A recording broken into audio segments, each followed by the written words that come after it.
দেখেন, আমেরের জীবনে অনেক বড় স্বপ্ন ছিল।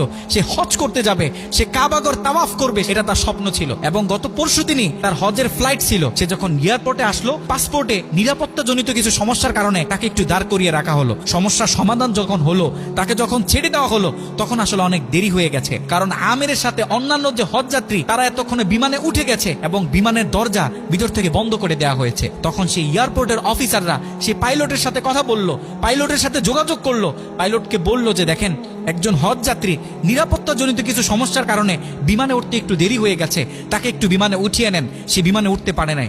তখন পাইলট স্পষ্ট বলেছে, যেই বিমানের দরজা একবার বন্ধ হয়ে গেছে, সেই বিমানের দরজা দ্বিতীয়বার কারোর জন্য আর খোলা হবে না। কথা বলে পাইলট বিমানটা আকাশে ফ্লাই করলো। সেই অফিসাররা তখন আমেরকে বুঝাইতেছে, দেখো বিমান তো চলে গেছে, তুমি আর যেতে পারবে না, তুমি বাড়িতে চলে যাও, নেক্সট টাইমে তুমি হজে যাওয়ার জন্য ট্রাই করো। তখন সে আমাদের মুসলিম ভাই, সে হজ যাত্রী, সে কি বলেছে জানেন? সে বলেছে, আমি আমার রবের উপর পরিপূর্ণ তাকওয়া রাখলাম, আমি আমার রবের উপর পরিপূর্ণ আস্থা রাখলাম, আমি হজ করেই বাড়িতে ফিরবো, হজ না করে আমি বাড়িতে ফিরবো না।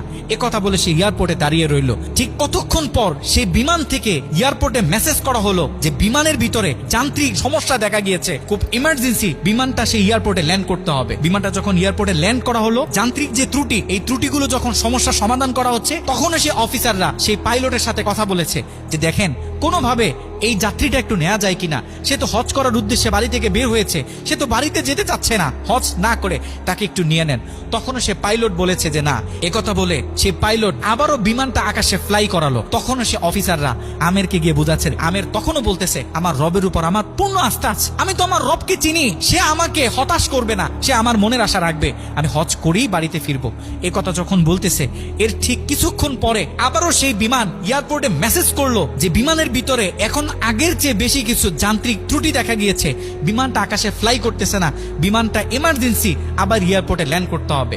বিমানটা যখন এয়ারপোর্টে ল্যান্ড করলো, তখন সে পাইলট নিজে বিমান থেকে নেমে সে অফিসারদেরকে বলতেছে, সেই হজ যাত্রী কই, যাকে ছাড়া আমরা মক্কার উদ্দেশ্যে রওনা দিলাম, তাকে আমার হাতে তুলে দেন। আমি যতটুকু বুঝতেছি, তাকে ছাড়া এই বিমান যতবারই আমরা আকাশে ফ্লাই করব, মক্কার উদ্দেশ্যে রওনা হব, আমার মনে হয় না যে এই বিমান স্বাভাবিকভাবে মক্কাতে গিয়ে পৌঁছাবে। তখন সে পাইলট সে আমেরের হাত ধরে নিজে নিয়ে সে বিমানের ভিতরে বসিয়ে দিল। দেখেন, আল্লাহ পাক তো স্পষ্ট বলতেছে, ওয়ামাই ইয়াতাওয়াক্কাল আলাল্লাহি ফাহুয়া হাসবুহ, যে আমি আল্লাহর উপর তাওয়াক্কুল করবে, তার জন্য আমি যথেষ্ট, যত বড় বিপদ হোক। যখন আপনি আল্লাহর উপর তাওয়াক্কুল করবেন, তখন আল্লাহ পাকের পক্ষ থেকে আপনার উপর যে বারাকা, যে ব্লেসিং গুলো আছে, এগুলো তখন আল্লাহ পাক বাড়িয়ে দিবে।